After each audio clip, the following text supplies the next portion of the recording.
Welcome back to the wool series. Today we're doing another look at two different sheep breeds that are going to be a little more out of the ordinary. So let's get started and learn some more about some unique breeds.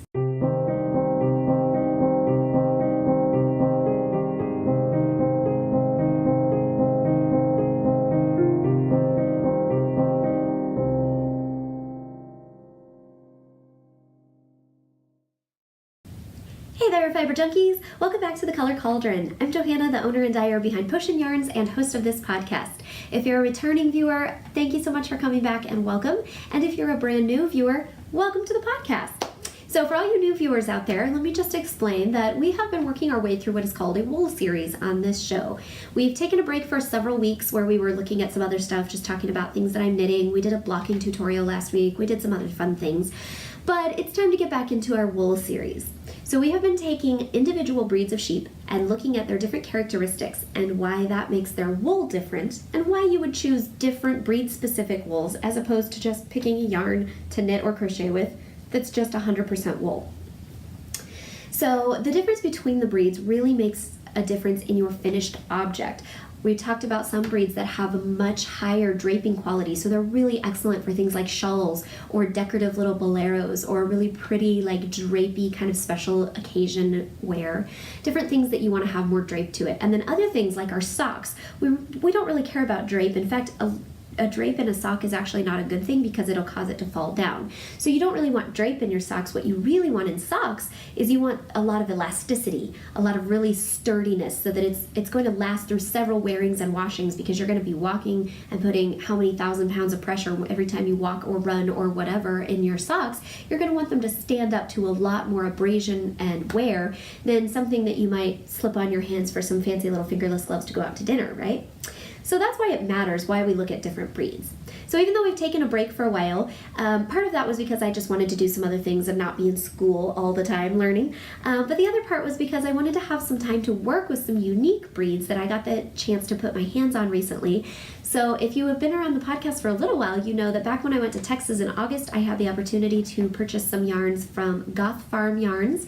Monica at GothFarm was there at my trunk show, and she had some absolutely gorgeous natural undyed yarns. So she processes small amounts of luxury fibers from small independent producers, fiber farms and things around the country, and she gets her hands on really unique fibers that way, and she puts together her own blends and works with a mill specifically to produce her really, really fabulous, fantastic specialty yarns that you can't get anywhere else. And they're all undyed, so they come in the natural colors of the yarn. So if they blend together like a black and a white, it's going to make some kind of a gray, right? So it's just whatever color the wool is when it comes off the animal and gets washed and processed. They don't add any dyes, natural or acid or anything else. So it's just what you see is what you get. So I don't work with more rustic yarns very often. I tend to prefer superwash yarns, and I tend to have opportunity to work more with kind of trendy indie dyed yarns or commercially dyed, more readily available breeds. And so that's mostly what I've worked with over the course of my knitting career. But every now and then I get the chance to try something more unique or more rustic, and I really enjoy breaking out of my box to try them, even though I don't think I would want a solid, sustainable diet. Now, some people prefer to work only with those types of wools, and that's totally okay. It's just not my style as much. I tend to like a little bit more, trendy, brightly colored things and stuff. But I really loved the opportunity to work with some of these things. So I knit a special project recently, and I wanted to give you guys a little review of Monica's yarn, as well as talk to you about some specific characteristics of a couple of the breeds in this yarn. So the thing that I've made is I was working with a yarn that she has called Carbonado, and it is this absolutely beautiful, very rustic, kind of fuzzy haloed yarn that is a blend of East Friesian sheep, Gotland sheep, and alpaca. And so I was really not sure what to do with this yarn because it's frankly very hairy. That is honestly the main reason that I went for it. I kind of do have a thing for hairy, fuzzy yarns. Again, not all the time, but sometimes they're just really phenomenal. And she had these really fabulous yarns out there at the trunk show, and I couldn't stop squishing this skein of Carbonado because when I squished it, I was like, oh my god, it's like so bouncy, and it just feels phenomenal. And I don't get the chance to work with really hairy yarns very often, so I decided I'd try it. But then I got it home and was like, I don't ever knit with hairy yarns. What am I gonna do with this? I don't even know. And I only had one skein, so it wasn't enough to make like a little sweater or anything.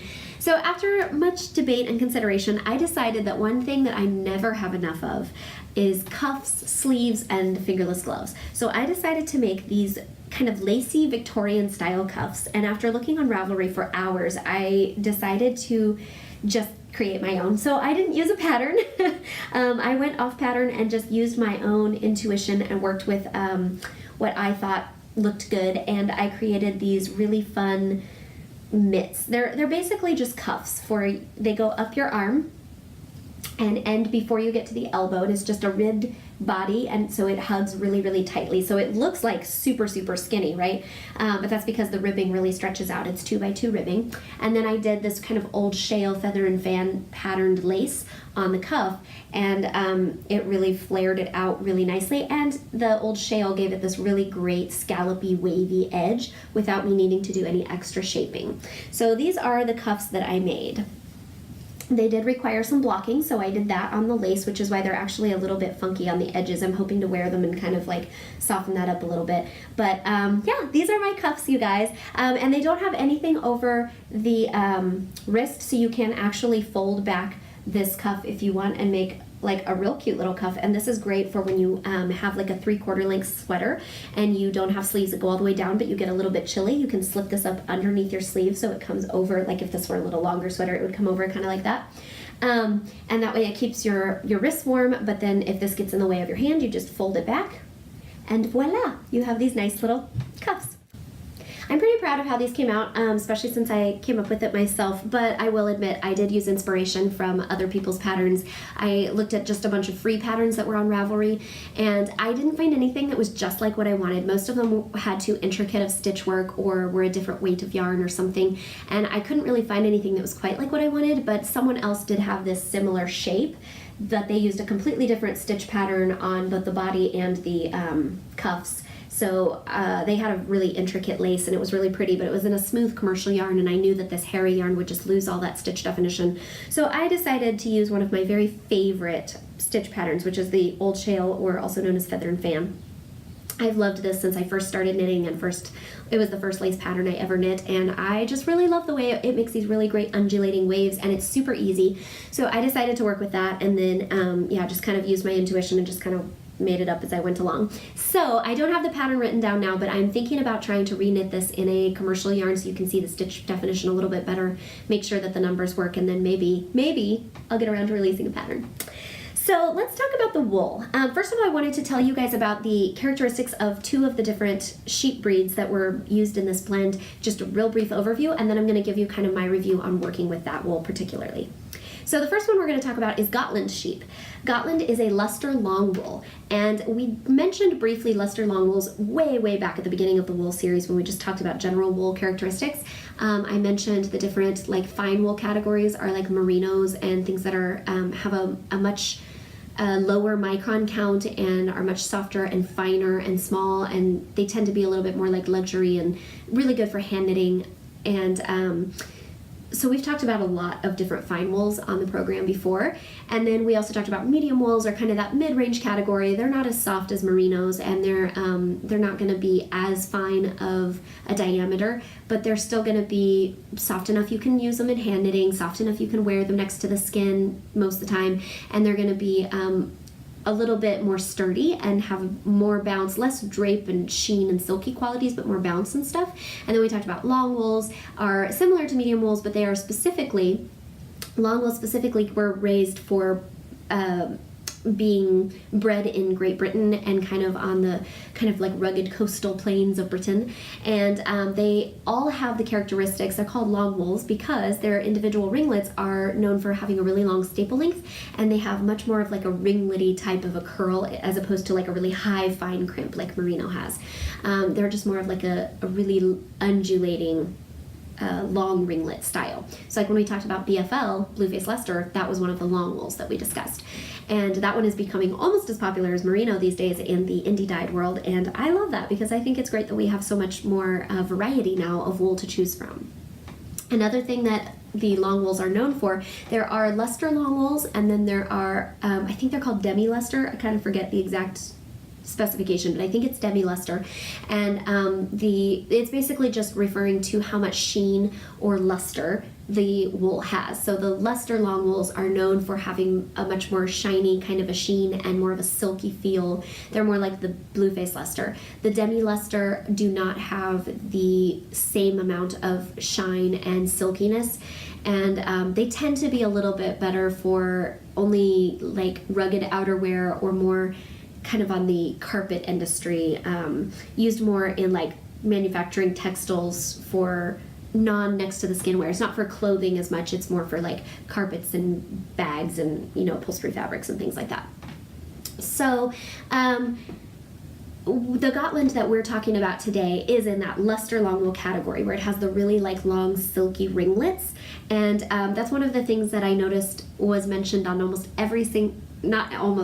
every single site that I looked at when I was doing research for this. All the books and websites that I looked at, one of the main things they kept mentioning and bringing up and going back to in the discussion of Gotland sheep was that they have these really long, soft ringlets, and it has a real distinctive kind of curl to it, and they're just really known for their longer staple length and how easy they are to spin with. So they tend to be a favorite. Gotland tends to be a favorite among spinners and people who like to process their own wool into hand spinning and then knitting or crocheting or weaving or whatever they do with it.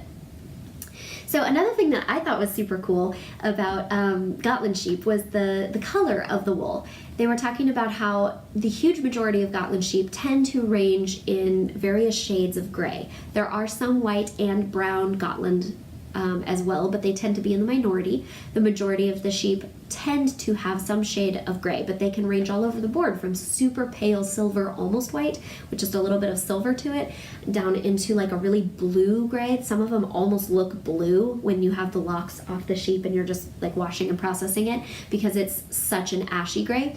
And then they have like a deeper charcoal, tends to be one of the more popular breeds, and then all the way down into like a soft black almost. So it can really range from super light to super dark, but it tends to be very much a silvery base. And one breeder that I was looking on her website, who's raised Gotland sheep for over 20 years, was talking about how the majority of sheep that she sees in the Gotland breed, they all have that gray, and what she finds so interesting is that it's a really true gray or a bluey gray. There really isn't any warmth to it generally. The huge majority of sheep she works with don't have any browns or like warmer reds or anything mixed in with the gray, which is pretty common with a lot of sheep wools, that you'll get a variety of shades in there. It's a really, really blue gray or a really true neutral gray, not so much into the warm categories. And that's how they can get those really pretty colors like pale silver, is because they don't have any of that warmth in it. So I just, as a colorist, I thought that was really interesting, and I just loved all the pictures I found online, you guys, of people's hand spun or even commercially spun, but like small fiber farm raised Gotland sheep that they'd spun into yarn, and just the range of grays. It was stunning, and you could even just tell in these photos, even little snapshots on a blog or something that someone took really quickly, you could just see the shine and the luster of this wool. It's really beautiful. So if you get a chance, I would highly recommend that you Google Gotland sheep. It's Gotland, and look that up because it's amazing. So another thing that makes this sheep breed interesting is that their wool tends to be very, very dense. So it's lightweight in that it's not going to feel heavy when you knit something and you wear it, and yet at the same time it's like really closely packed together. So it's super, super warm, and it just kind of has this really like squishable nature because it's so dense. And that's what I noticed with this yarn, you guys. I just couldn't put it back. Once I picked it up, I was a goner. It didn't even get put back down on Monica's table, I'm pretty sure. I just walked around squishing it like this. And then I was like, okay, I need this one too. I'd already picked out some yarn, and I was like, and I need this one too. It's just so squishy. And some of that is because of the blend, because it is blended with some alpaca as well. But after doing my research on Gotland, I'm like, oh, it's definitely the Gotland in there that I just could not get out of my hands, because it just felt so like buttery and dense and squishy. Okay, so micron count. We have all talked about how micron counts determine the fineness of the wool and therefore how soft it is, whether it's more of a luxury product or more of like a carpet industry, textile industry kind of wool. And so if you remember, the smaller the micron number, the softer, finer, and more luxurious the wool. The larger the number, the bulkier and coarser and more hardy, but also not as soft. And so ones with microns over about 40, you don't even really want to try and knit with, because it's really just best for like carpet industry and textiles and ropes and things like that. So Gotland sheep typically have a micron count of 29 to 34 microns. So they're still in that like medium wool range where you still can knit with it, you can still put it next to your skin, and you're not going to be like, oh God, that was a terrible mistake, right? But it's definitely not going to have the softness and the gentle feel of like a merino or a blue-faced Leicester or some of the other sheep that we've looked at, Rambouillets, things like that, that are closer on the lower end of the micron count. It's definitely going to be more in the medium range. Now, it does have excellent felting qualities. In fact, when I was doing my research, several sites referred to it as the felter's favorite, because I guess Gotland wool just felts incredibly easily. I did not try felting mine. I do have a little bit left in my skein that I might just knit a swatch and try felting it up and let you know how it goes, because I am curious about that. But I haven't tried felting mine, but just working with it as I was knitting it, I could totally see how it would felt super easily. And I think you will want to be really careful when you wash something made with Gotland wool, because it just kind of seems like it has that property where it could felt super fast. And that's what I noticed all these people talking about, is if you're looking for that, you can't get better. But if you're not looking for it to felt, make sure you blend it with something else to help resist that, or be just extra careful with it. So another thing that I thought was just adorable about this sheep breed is this breeder's website that I mentioned, who's been doing it for over 20 years. She was talking about how the sheep are really smart and intelligent. She thinks they're really easy to work with because they learn super quickly. And she, in her opinion, they have a really good sense of humor and tend to be rather mischievous. And I'm not gonna lie, that just kind of won my heart right there. I was like, oh, now I want a Gotland sheep. They sound so cute and sweet, humorous. They have a sense of humor and they're mischievous. How can you go wrong with that? That sounds really fun. But I live in the city and I'm not really looking to move to a farm right now, so probably no sheep for me. However, I think that's really cute, and I will content myself with knitting their beautiful wool. So one thing for my hand spinners out there, I thought it was really interesting that a lot of the spinning tips online were talking about how you can spin this woolen or worsted, but the majority of people that work with it frequently said that they tend to prefer it spun woolen because they think that it helps to resist pilling and shedding more easily, especially because it does have quite a halo on it. So if you are not careful with your spinning and your hand knitting, it's easy to get some shedding going on from that fuzzy halo on the yarn. So they'd recommend doing woolen spun. I haven't spun with it, so I can't tell you from experience, but I would listen to them because I don't know much about spinning.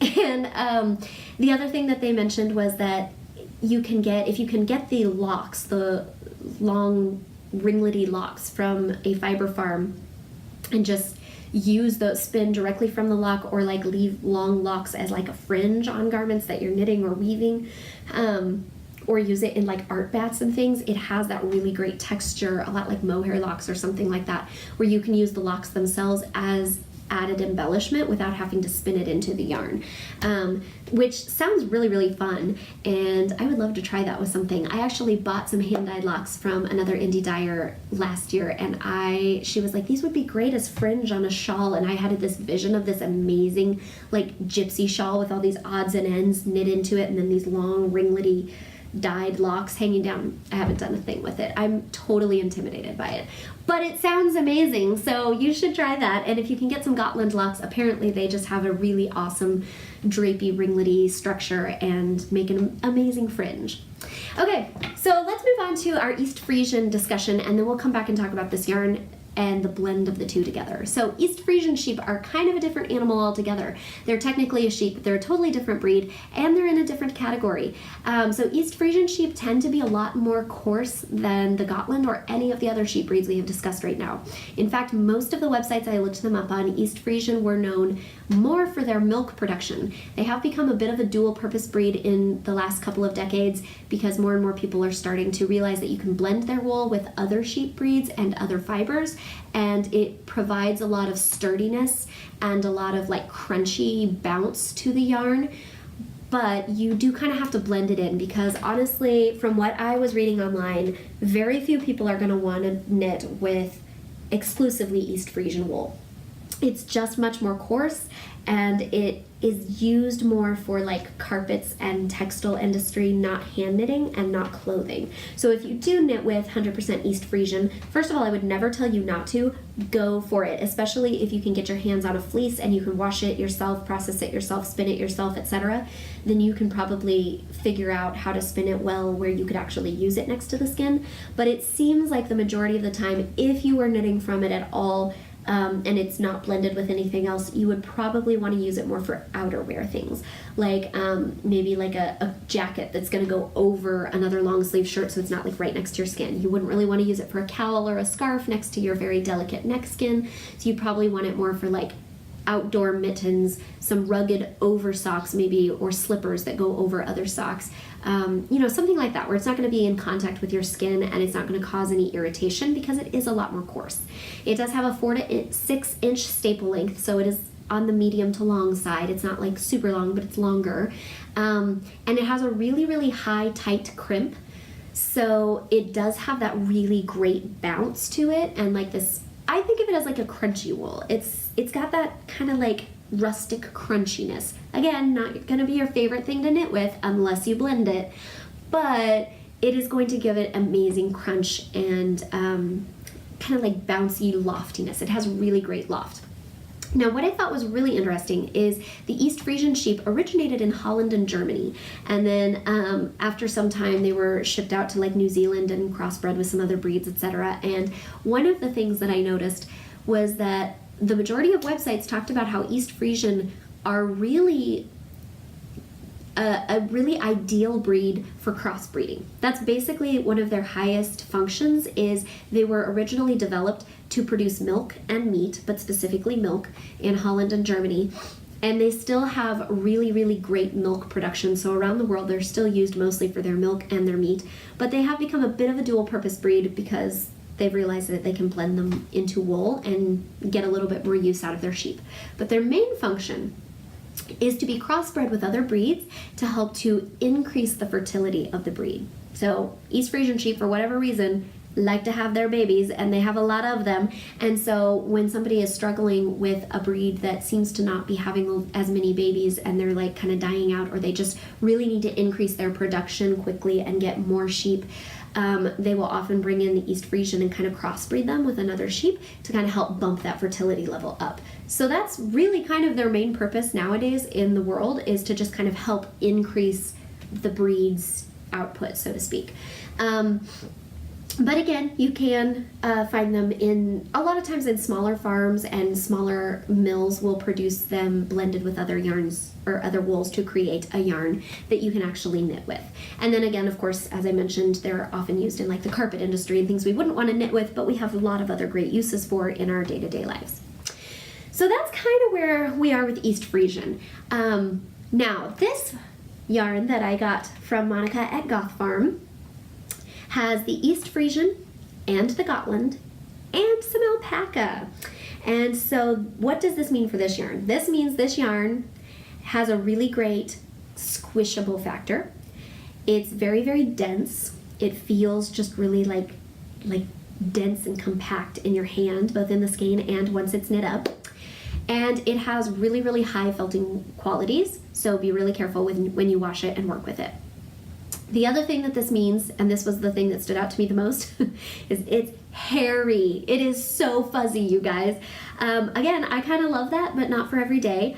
But that does provide some interesting complications. So the main thing that I noticed with this yarn was it was tough to find a project, because it is a lot more rustic. So a lot of the projects I was looking at on Ravelry or in knitting books and magazines, I was noticing they are there's a lot of stitch work, complicated stitch work, and with how hairy this yarn is, I knew I couldn't have anything complicated, because all of that stitch definition got lost. As it is, I only use 2x2 ribbing down here, which is great, and then the old shale pattern that I used up here is really, it's really great, and it looks okay in here, But frankly, this is after blocking, and I blocked aggressively, and this still is very, very dense. And if you get really close, you can see it, but it doesn't have a lot of holes just like kind of on its own. And so you really do have to be okay with losing a lot of that stitch definition. I think this yarn would be best for ribbing, stockinette, garter stitch, and then maybe the occasional texture stitch like a basket weave or something. But again, you're going to lose a lot of that. And the Old Shale is a very simple lace pattern, so it works great. And the main reason I chose that, sorry, Phoebe's in the way.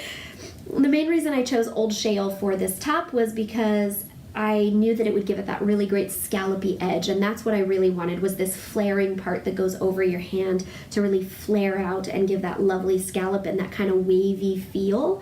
But I knew that the stitch definition wasn't as important. Now I am really excited to try knitting this pattern with a more smooth commercial yarn so that I can see how the stitch definition looks, and if I still like the pattern in a more sedate yarn, perhaps without as much fuzz.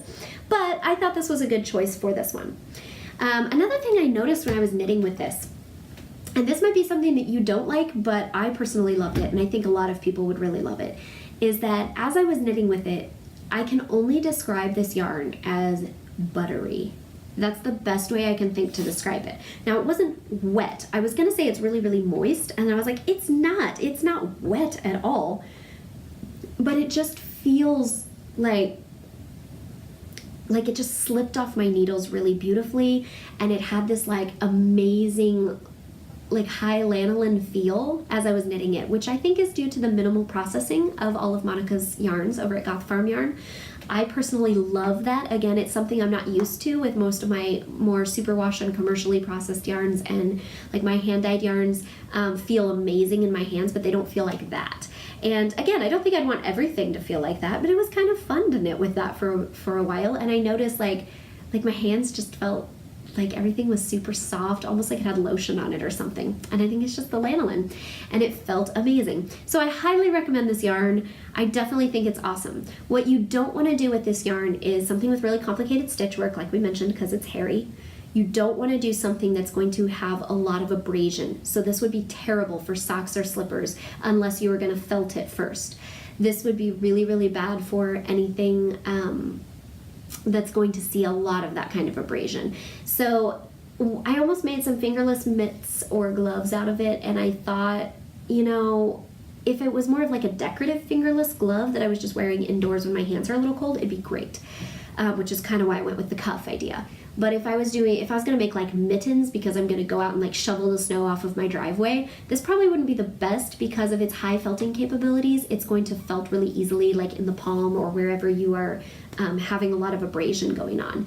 So you wouldn't want to use it for something like that.